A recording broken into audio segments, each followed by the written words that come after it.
by Sardar Patel Vidya Bhavan. So last lecture માં આપણે active passive voice ની અંદર સિમ્પલ પ્રેઝન્ટ ટેન્સ નું વિધાન વાક્ય રચના સુધીનું શીખી ગયા હતા. તો આજે આપણે સિમ્પલ પ્રેઝન્ટ ટેન્સ ના પ્રશ્નાર્થ વાક્ય, નકાર વાક્ય વિશેનો અભ્યાસ કરીશું.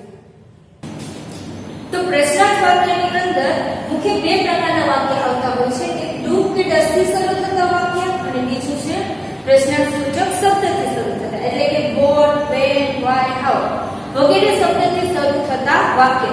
હુ સિવાયના હુ આમાં નથી લેવાનું. હુની જે વાક્ય રચના છે તે અલગ પ્રકારની થાય છે, એટલે એ સિવાયના વોટ, વેન, વાય, હાઉ વગેરે શબ્દથી શરૂ થતા જે પ્રશ્નાર્થ વાક્ય છે તેના વિશે આપણે અભ્યાસ કરવાનો છે. તો જ્યારે પણ પ્રશ્નાર્થ વાક્યમાં ડુ ડસ આવતું હોય ત્યારે એનું પેસિવ કરવામાં આવે છે, ત્યારે ડુ ડસ ના સ્થાન પર ડુ કે ડસ ના સ્થાન પર મૂકવામાં આવે છે એની સાથે, એટલે કે ડુ ડસ ને દૂર કરી સહાયક ક્રિયાપદ, એટલે કે એમ, ઇઝ, આર જેને આપણે કહીએ છીએ સહાયક ક્રિયાપદ મૂકવા. ઓકે, ત્યારે જ્યારે વાક્ય ડુ ડસ થી શરૂ થતું હોય ત્યારે તમારે ડુ ડસ ને દૂર કરી અને વાક્યમાં એની સાથે સહાયક ક્રિયાપદ મૂકવું.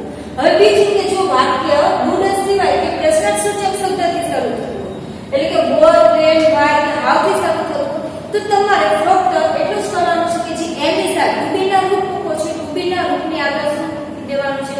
પ્રશ્નાર્થ સૂચક શબ્દ. ઓકે, તો ડબલ પ્રશ્નાર્થ વાક્યમાં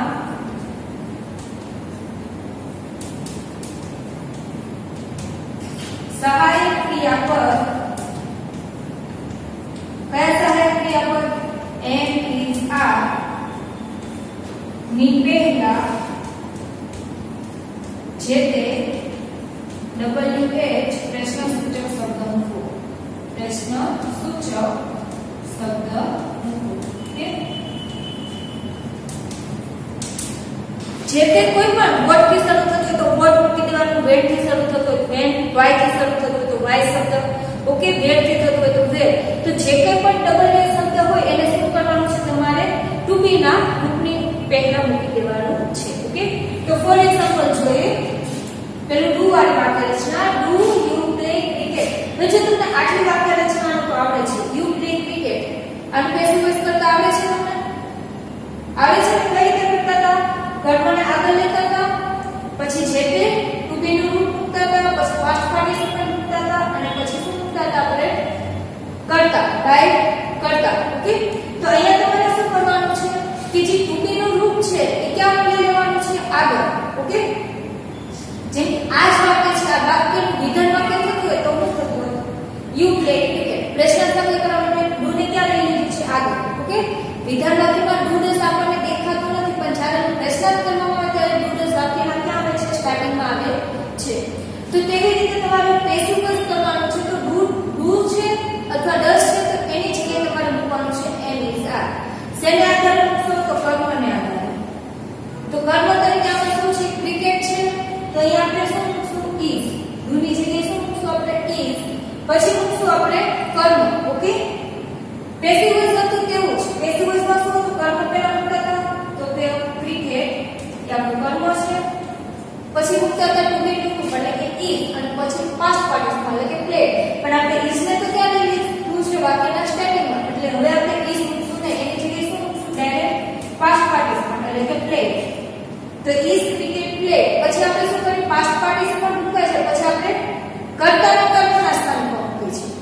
ઓકે, કોની સાથે? તો બાય સાથે. તો આપણે અહીંયા બાય મૂકીને મૂકશું કર્તા. તો કર્તા તરીકે કોણ છે? યુ. તો યુ નું શું થશે? કર્મ વિભક્તિ યુ. ઓકે, તો પ્રશ્ન શું થશે? Is cricket played by you? Simple છે. પ્રશ્નાર્થ વાક્ય કરવું તો તમારે શું કરવાનું છે? જો ડુ ડસ વાળું હોય તો ડુ ડસ ની જગ્યાએ તમારે શું મૂકી દેવાનું છે? ઇઝ.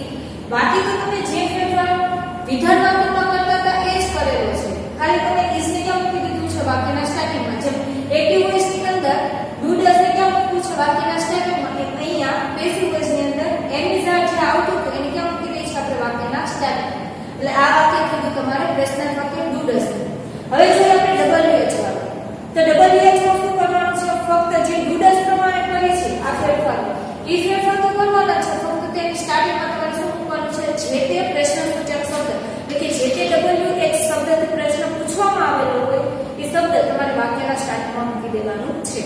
તો જોઈએ અહીંયા વાક્યના સ્ટાર્ટિંગમાં શું મૂકશું, જે તે WH શબ્દ. તો આમાં કયો આપેલો છે વેન, તો પહેલા મૂકશું આપણે વેન.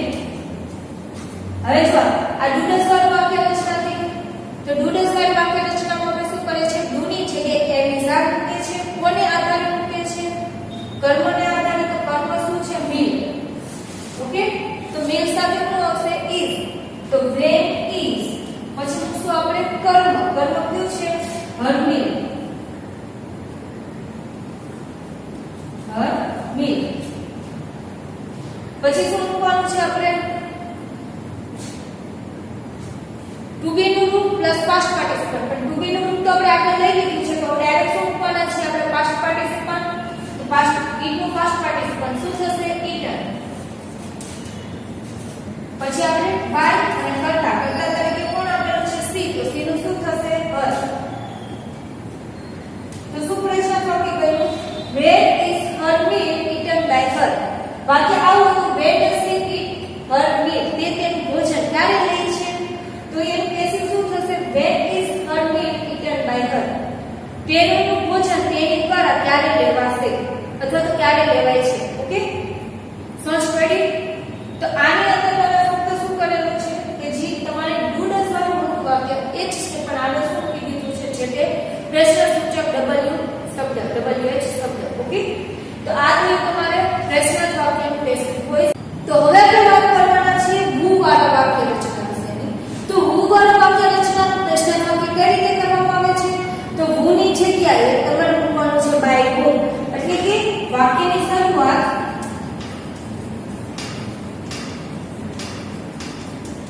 બાય હુમ થી કરવાની. તેનાથી વાક્યની શરૂઆત થાય છે બાય હુમ. ઓકે, બાય હુમ થી વાક્યની શરૂઆત કરવાની. પછી આપણે મૂકવાનું છે ટુ બી નું રૂપ, જે તે આ પ્રમાણે શું મૂકશું આપણે, ટુ બી નું રૂપ. એના પછી મૂકીશું આપણે કર્મ, લાસ્ટમાં પાસ્ટ પાર્ટિસિપન્ટ, છે તે ક્રિયાપદ પાસ્ટ પાર્ટિસિપન્ટ અને પ્રશ્નાર્થ ચિહ્ન. તો WH વાળી હુ વાળી વાક્ય રચના છે એ આ રીતે બનશે. પ્રશ્નાર્થ વાક્ય સ્ટાર્ટિંગ એટલે કે શરૂઆત થશે બાય હુમ થી. એના પછી મૂકવાનું છે આપણે જે તે ટેન્સનું ટુ બી નું રૂપ. અહીંયા આપણે ક્યાં ટેન્સ મૂકીશું, સિમ્પલ પ્રેઝન્ટ ટેન્સ એટલે કે એમિઝા મૂકીશું ટુ બી નું રૂપ. પછી મૂકવાનું છે આપણું કર્મ અને લાસ્ટમાં પાસ્ટ પાર્ટિસિપન્ટ ભૂત, કૃદંત અને પ્રશ્નાર્થ ચિહ્ન. તો આ વાક્યના આપણે જોઈએ એક્ઝામ્પલને. હુના સ્થાન પર શું મૂકવાના છે આપણે, by whom. By whom. Okay, પછી શું મૂકવાનું કીધું, ટુ બી નું રૂપ. તો કર્મ આધાર ટુ બી નું રૂપ. તો કર્મ શું છે આપણું, પ્રોજેક્ટ, ધીસ પ્રોજેક્ટ. તેમાં શું આવશે, ધીસ પ્રોજેક્ટ સાથે ઇઝ. તો બાય હુમ ઇઝ. પછી મૂકવાનું છે આપણે કર્મ. તો કર્મ શું છે, ધીસ પ્રોજેક્ટ. લાસ્ટમાં પાસ્ટ પાર્ટિસિપન્ટ. તો પ્રિપેર પાસ્ટ પાર્ટિસિપન્ટ શું થશે, પ્રિપેર. પ્રિપેર. ઓકે, પ્રશ્નાર્થ ચિહ્ન. ઓકે, તો હુ વાળી વાક્ય રચના શું થશે, by whom is this project prepare. Okay, એટલે કે બાય હુમ પછી ટુ બી નું કર્મ અને લાસ્ટમાં મૂકવાનું છે પાસ્ટ પાર્ટિસિપન્ટ. તો આ રીતે જોઈએ આપણે સિમ્પલ પ્રેઝન્ટ ટેન્સ સાદા વર્તમાન કાળના પ્રશ્નાર્થ વાક્યનું એક્ટિવ વોઇસમાંથી પેસિવ વોઇસમાં રૂપાંતર. ઓકે, તો આ રીતે આપણે એક્ટિવ વોઇસનું પેસિવ વોઇસમાં રૂપાંતર કરીશું. સિમ્પલ એટલું જ યાદ રાખવાનું છે કે જે તે તમારે ટુ બી ના રૂપ હતા એ ટુ બી ના રૂપને ક્યાં મૂકી દેવાના છે, ડુ ડઝ ના સ્થાન ઉપર વાક્યના શરૂઆત. અને WH વાળા કોઈ શબ્દ હોય, પ્રશ્નસૂચક શબ્દ હોય તો તેને આ ટુ બી ના રૂપની આગળ મૂકી દેવાનું. અને WH માં હુ વાળી વાક્ય રચના છે તે અલગ છે. તે વાક્ય રચના કઈ ટાઈપની છે, તો હુ ની જગ્યાએ મૂકવાનું છે બાય હુમ. એના પછી મૂકશું ટુ બી નું રૂપ. પછી આપણું આવશે કર્મ, લાસ્ટમાં આવશે પાસ્ટ પાર્ટિસિપન્ટ. તો આ રીતે થશે તમારી હુ વાળી વાક્ય રચના. હવે આપણે જોવાના છે નકાર વાક્ય રચના. તો નકાર વાક્ય રચના આ ટાઈપની થશે. જે ડુ ડઝ આવે છે ત્યાં આપણે શું મૂકવાનું છે, એમિઝા. વાક્ય રચના આવી થશે કર્મ પ્લસ ટુ બી નું રૂપ. જે તે ટુ બી નું રૂપ એટલે કયો આવશે, પ્રેઝન્ટ ટાઈમમાં એમિઝા, એમ ઇઝ અથવા આર પ્લસ નોટ પ્લસ શું મૂકે છે આપણે, ઇઝ પછી એમિઝા ટુ બી ના રૂપ પછી પાસ્ટ પાર્ટિસિપન્ટ. તો આપણે અહીંયા નકાર વાક્ય છે તો નોટ પછી મૂકીશું past participle. Plus by plus આપણે શું મૂકવાના છીએ આગળ કર્મ મૂકવું તો જે કર્મના સ્થાન પર આપણે મૂકવાના છીએ કર્તા તો બાય કર્તા ઓકે તો આ ટાઈપની લકાર વાક્ય રચના થશે ફક્ત કેટલો ચેન્જ થયો છે કે ટુ બી નો રૂપ અથવા તો જે ડુ ડઝ હોય છે એની જગ્યા પર મૂક્યો છે એમ ઇઝ બસ એટલો જ આપણે ફેરફાર કરવાના છે જો અહીંયા આ વાક્યની અંદર આ કેવું છે we do not draw pictures of animals તો અહીંયા શું આપેલું છે do not તો જે ફક્ત do અથવા તો does છે એની જગ્યા આપણે મૂકવાના છીએ એમ ઇઝ બાકીનું તો આપણે સેમ ટુ સેમ છે એક્ટિવ વોઇસ ને પેસિવ વોઇસ માં કન્વર્ટ કરીએ છીએ તે રીતે જ કરવાનું છે પહેલા આપણે શું કરીએ છીએ કર્મને આગળ મૂકવાના છે તો આ વાક્યની અંદર કર્મ કયું છે તો કર્મને જાણવા માટે આપણે ગુજરાતી કરીએ છીએ સવાલ પૂછવાના છીએ આપણે we do not draw picture of animals અમે પ્રાણીઓનું ચિત્ર દોરી શકતા નથી તો કોણ પ્રાણીઓનું ચિત્ર દોરી શકતા નથી તો અમે તો અમે આપણે કોણથી સવાલથી જે જવાબ આવ્યો એ આપણે શું કરતા તો we છે આપણે શું છે કરતા અમે શું નથી દોરી શકતા પિક્ચર ઓફ એનિમલ તો વોટ થી સવાલ શું થી સવાલ પૂછતા આપણે જવાબ શું આવે છે પિક્ચર ઓફ એનિમલ્સ જે આપણે શું છે કર્મ ઓકે તો કરતા કરવાની તમને ખબર પડી ગઈ તો હવે આપણે કર્મને ક્યાં મૂકીશું કર્તાના સ્થાન પર એટલે પિક્ચર ઓફ એનિમલ્સ ક્યાં હશે સ્ટાર્ટિંગમાં picture of animals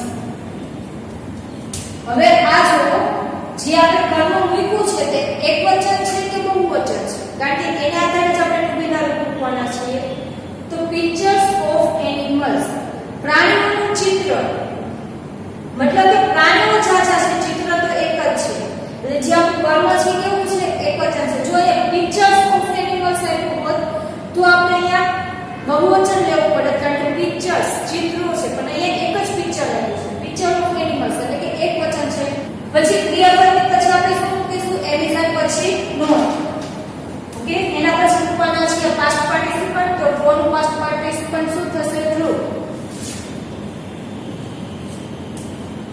okay true પછી શું મૂકવાના છે પાસ્ટ પાર્ટિસિપન્ટ પછી કરતા તો કરતા પછી આપણે બાય મૂકવું ફરજિયાત છે બાય કરતા કોણ છે વી તો વી નું શું થશે અસ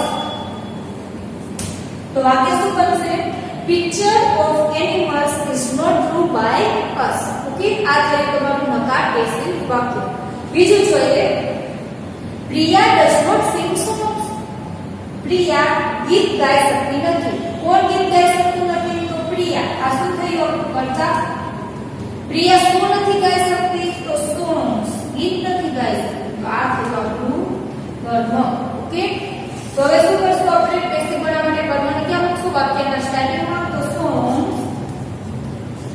songs એક વચન છે કે બહુવચન બહુવચન તો અહીંયા શું આવશે ટુબીના રૂપ તરીકે are તો songs are પછી મૂકીશું આપણે not પછી મૂકવાનું છે પાસ્ટ પાર્ટિસિપન્ટ તો sing નું પાસ્ટ પાર્ટિસિપન્ટ શું થશે sing sang sung એટલે sung તો songs are not sung હવે આપણે મૂકવાનું છે કરતા પણ કરતાની પહેલા ફરજિયાત શું મૂકવાનું by પ્રિયા વાક્ય શું બનશે songs are not sung by Priya okay લાસ્ટમાં I do not drink tea every day તો અહીંયા જો કરતા કોણ થશે હું દરરોજ ચા પીતી નથી કોણ દરરોજ ચા નથી પીતું I હું તો આપણે કરતા શું નથી દરરોજ પીતી ટી ચા જે આપણું શું થઈ ગયું કર્મ કર્મને ક્યાં લેશું વાક્યના સ્ટાર્ટિંગમાં તો ટી એક વચન બહુવચન અને કોઈ પણ દ્રવ્ય આપેલું હોય તે આપણે એક વચન તરીકે લઈ શકીએ છીએ એટલે ટી સાથે શું આવશે is જેની જગ્યાએ મૂકશું આપણે is no drink નું past participle drink drank drum glass and drum તો tea is not drunk by કરતા કોણ છે I તો I નું શું થશે by me every day okay તો આ થઈ ગયું આપણું પેસિવ વોઇસ તો આજે આપણે સિમ્પલ ટેન્સ એટલે કે સાદા વર્તમાનકાળનું સિમ્પલ પ્રેઝન્ટ ટેન્સના વિધાન વાક્ય પ્રશ્નાર્થ વાક્ય અને નકાર વાક્યનું કઈ રીતે પેસિવ વોઇસમાં કન્વર્ટ કરી શકાય તે આપણે શીખી ગયા આવતા લેક્ચરની અંદર આપણે સિમ્પલ પાસ્ટ ટેન્સ એટલે કે સાદા ભૂતકાળને પેસિવ તેના વિશે શીખીશું.